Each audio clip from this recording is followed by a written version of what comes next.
Yeah, I think we all need to be coming at you thick and fast here. Already with some incredible performances, the women's 8, the men's 1500. What about the steeplechase? The women will finish the programme on the track of the steeplechase, but it's the men's turn right now. It is indeed, and it is a strong field, this one. Meeting record, incidentally. Very tough. 7:53.64 by Brimin Kipruto. Only 1/100th off the world record. Kipruto ran that here in 2011. Vedrani, we were looking at there. Second in the French Championships. He's an 8:05 man at his best. Hilary Bohr, well, US champion this year. 31 years old now, Bohr, very experienced. Won the Gateshead Diamond League, some 5 or 6 weeks ago. Maybe more. That was on the 23rd of May. And Lemesh Shagirma. Well, the Ethiopian's growing in stature all the time in this discipline. He's only 20. He's run 8:01 a couple of years ago, but he's not even in the Ethiopian Olympic team, Girma. He's an athlete who ran 7:27 for 3,000 on the flat in Yerevan back in February. And hasn't been able to produce that sort of form or anything like it over the barriers this year. And Fellou, Alexis Fellou of France, their champion from their own championships last week, a couple of weeks ago in Angers. On a recent personal best over 1,500 metres, but he shouldn't, frankly, trouble the best in this race. He's an 8:18 performer.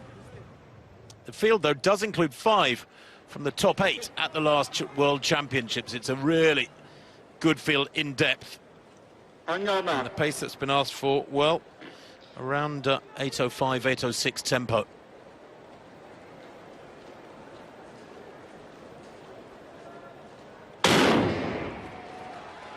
So we're looking for around 2:42 for the first kilometre from the pacemaker Amos Kirui, former world junior champion, and a Commonwealth bronze medalist actually, Kirui. Pretty high calibre pacemaker for obvious reasons. Commonwealth medalist on the Gold Coast. Fellou into second place, Kibiwott in third at these early stages. Kibiwott, the Commonwealth silver medalist in 2018.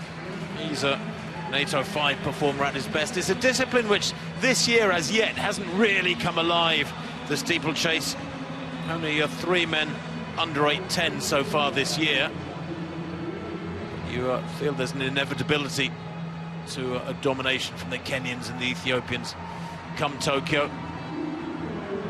It'll be pretty unexpected, frankly, if anybody can get amongst them in the battle for the medals. Keegan is also there. Benjamin Keegan has good speed, a 3:36 performer. There he is in about 5th place in the black top. 3rd in the Kenyan Olympic trials. He will be going to Tokyo.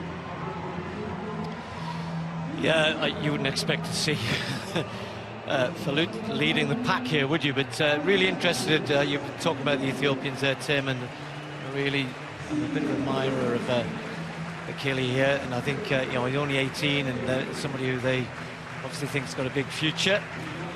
But Girma, you know, why did we not see him? He's obviously had problems, not racing. He just comes up around the outside here. You would have been amazed if you'd said 2 years ago he's not going to be in the Olympic team for the steeplechase. You would have been amazed if you'd said that after the indoor season that he's had. So for the first time he moves up, but they're not interested in the pace whatsoever and just happy to let the pacemaker head off on his own. They're not, are they? And it's a little disappointing because conditions are really good. We know that. The first 4 in that 1,500 metres, 10 minutes ago, going under 3:30. National records in that one. And the pacemaker, probably 25, 28 metres ahead now. Amos Kirui. He's an 8:08 performer himself, although not been in that sort of form this year. 8:24 is his best this year. He was 4th in Stockholm at 8:30, fairly modest 8:30. And then back to the steeplechase, Girma now leading the pack. Well, the reason they weren't going with a pacemaker is because he was much too fast. 2:39 for the first kilometre from Amos Kirui. And he's still there. He's let the pack catch up with him. Girma just a touch moving along behind him in the silver medal position back in the World Championships 2019, but as I said, not selected for the Ethiopian Olympic team. What we have got here, Steve, if not a lightning fast race, is a good race in the hands. 2, 4, 6, 8 in that lead pack at the moment. Kirui that just moves aside down the back straight and slows to a jog as the race continues, but nobody really looks determined to attack this, do they? And they take the water jump. This steeplechase, and now it's beginning to wind up. Keegan hits the front, the man who I said has run a 3:36 1500 meters.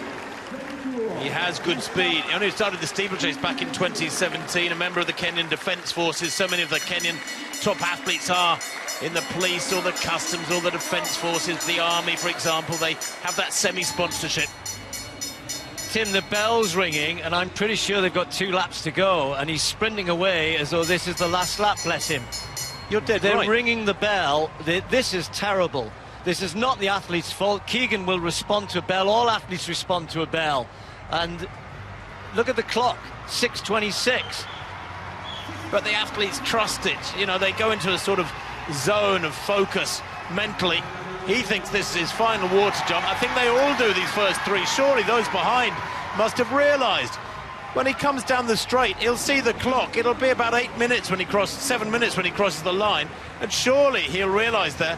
This reminds me, Steve, of the 10,000 metres at the 1987 World Championships in Rome, where they rang the bell a lap too soon. Look at this. He realises now he hears the bell. No. It's all right, the officials saying keep going. You know, that's just wholly unfair on the athletes. That's terrible. In fact, it's a disgrace.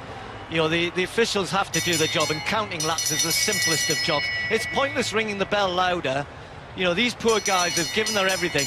Yes, you should know where you are in the race, of course you do, but it's automatic to respond to the bell, and I think most of the athletes have done that. Germa, to his credit, has managed to try and keep something going, but Keegan, who was completely flat out, and the others as well, a long way behind here, they're trying to get going. How on earth can that happen? Well, Germa with 200 metres to run. Kibiwot and Keegan second and third. Bohr back in fourth. Maybe run a smarter penultimate lap, realising that the bell was wrong.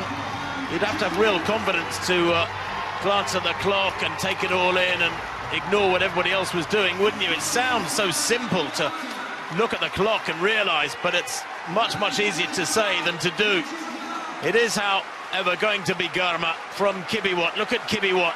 The lactic these guys must be experiencing after racing, and it's going to be, guess who is it at the line? Oh, Germa. I thought Kibiwot was going to get the time. 8:07, the fastest time in the world this year, in spite of a rather disastrous moment for one of the officials. It's a very, very sad thing. The officials give their time freely, but one of them has messed up royally here tonight, and he'll have his head in his hands as he walks home. Pity the fella, actually. Germa does get the win by a very, very small margin. The rest of the field come across the line. I suspect many of them fell for that early bell. What a shame. Wow. A world lead, and, you know, poor Keegan, you know, he's ended up way down the field here. But hats off to Germa and Kibiwot pulled it back together again, and even Kibiwot managing to get a second sprint going. Germa's gone, he's spent, just manages to react at the end and rewarded with a world lead.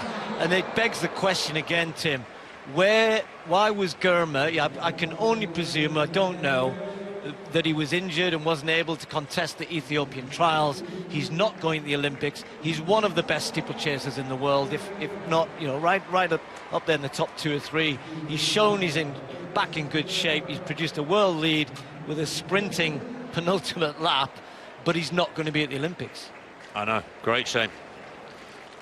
But that's the nature of selection in a lot of these nations that take the first 3. A win for Germa and Ethiopia, 8:07.75 in the steeplechase in Monaco, world-leading time. Kibiwot